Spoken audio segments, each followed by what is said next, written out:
Hey guys, this is Tanya from the I Can Do English Academy, and today I'm going to teach you a word that is widely used in informal American English, and the word is junkie. Junkie. So this word can have a few different meanings, so you gotta pay attention to the context. And the first meaning is a drug addict. So you can call a drug addict a junkie. So in this case, this word has a negative connotation. He's a junkie. I don't think I haven't seen fresh track marks before. I understand why you stole. Because you're a junkie. I don't understand why you took the job. For example, there are a lot of junkies in that neighborhood, so you gotta be careful when you go there. There is another meaning of this word that doesn't have a negative connotation.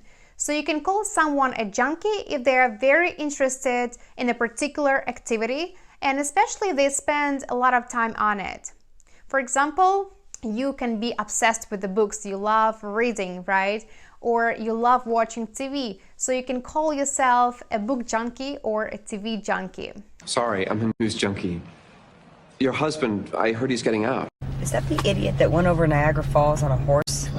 That's him. Total adrenaline junkie. More examples?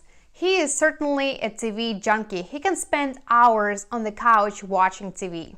I'm not exactly a gym junkie. I work out only sometimes when I'm in the mood. I don't go to the gym every single day.